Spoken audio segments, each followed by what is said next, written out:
তোমার আজকে মেকআপ লুকটা নিয়ে কীরকম এক্সপেকটেশন রয়েছে? আমি একটা সাবেকি লুক চাইছি, পুরোনো দিনের যে ঐতিহ্য, যে সংস্কৃতি, সেই কালচারেরই একটা লুক চাইছি। সাবেকি প্রথু টাইপের একটা লুক চাইছি, যেটা সাবেকিয়ানাকে বজায় রেখে করা হবে। এরকম সাবেকি লুকেই আমি নিজেকে দেখতে চাইছি।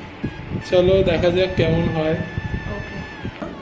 তো মধুমিতাকে জিজ্ঞাসা করবো যে সুতীর্থস আর্টোগ্রাফি থেকে এই যে আজকে ব্রাইডাল লুকটা পেয়েছো, সাবেকি লুকটা তোমার কেমন লাগলো?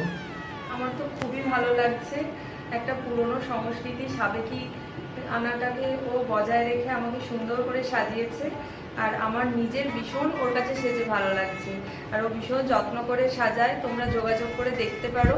ওর জুয়েলারি থেকে শুরু করে ড্রেস আমার সমস্তটা অসাধারণ লেগেছে। আর নিজেকে আমি চিনতেই পারছি না, এতটাও সুন্দর করে ও আমাকে সাজিয়েছে। আমার খুব ভালো লেগেছে। কলকাতা কেমন লাগলো? কলকাতা তো দারুণ দারুণ দারুণ। আর আই মেকআপ? আই মেকআপ তো ভীষণ সুন্দর, একটা মায়াবী চোখ করেছে। এতটাই ভালো করেছে না যে আমি নিজেই নিজেকে চিনতে পারছি না।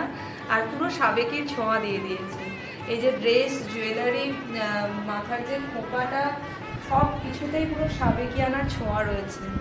তোমরা দেখতেই পাচ্ছ। Thank you.